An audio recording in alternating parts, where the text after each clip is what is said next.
In full uniform, he was forced to kneel on the cold asphalt while laughter rippled from the crowd of onlookers. The beam of a patrol car's spotlight pinned Marcus Reed to the ground, his blazer brushing the dirt, his badge wallet clutched tight in one hand. A white officer loomed above him, smirk carved deep, one boot pressing dangerously close to his shoulder. "Thought that suit would fool us," he sneered, raising his voice so the phone's recording could hear. The humiliation wasn't subtle, it was staged for effect, each second stretched by the flashing red and blue lights. Drivers slowed, whispering through open windows. A teenager gasped, "Is that guy an agent?" But Marcus didn't plead. He drew in a breath, steady and sharp, while the weight of their laughter echoed against the empty street. Something in his stillness made the night itself tighten. The officer's hand pressed harder, flashlight still fixed on Marcus's face. "Men like you don't belong behind the wheel of a car like this," he barked, his tone dripping with contempt. A murmur swept through the small crowd, mothers pulling children closer, others raising phones higher. Marcus's knuckles whitened around his wallet, the gold FBI emblem glinting under the strobe of blue and red. He lifted it slowly, voice calm but edged with fire. "This isn't a game. I'm Special Agent Reed." The officer scoffed, pushing the badge away with the back of his hand. "Fake. Bought online. You really think that trick will work?" Inside, Marcus felt the old warnings of his father surface: never give them what they want, never let anger hand them the excuse. His pulse thundered, but he kept his posture unbroken, shoulders squared as if steel were wired into his spine. Across the street, a younger officer shifted uneasily, his gaze darting between Marcus's badge and the phone's recording. He opened his mouth, then shut it, unwilling yet to speak. The moment stretched, a taut string ready to snap. From somewhere behind, a car door slammed. A bystander's voice rang out, sharp, echoing, "He showed you his ID. Why are you still holding him down?" The words cracked through the night, and all eyes turned back to the officers. What came next would change the balance entirely. The senior officer yanked Marcus's arm, forcing him lower, his voice loud enough for the cameras. "On your knees or you're going in cuffs." His partner hesitated, eyes darting to the emblem glimmering in Marcus's hand. "Sir, it looks real," he started, but was cut off with a sharp glare. The street buzzed with tension, every second dragging. Marcus finally spoke, his tone like stone breaking through glass. "Check the number on that badge. Call headquarters. I'll wait." The crowd leaned forward, hungry for truth.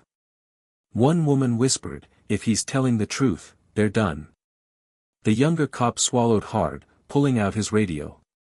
Static hissed, then a dispatcher's voice confirmed, "Special Agent Marcus Reed, FBI. Badge active. Clearance level 5.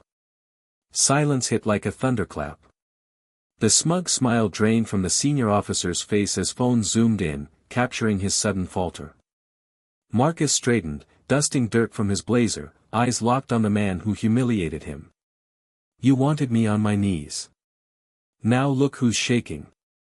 The officer's lips parted, but nothing came. Around them, applause broke out, small at first, then rolling through the crowd. The balance of power had shifted, and everyone knew it. The radio crackled one last time, dispatcher confirming again, "Agent Reed is clear. Release immediately." The younger officer stepped back at once, guilt etched across his face. But the senior cop froze, pride clawing at his throat. For a breath, it looked like he'd refuse.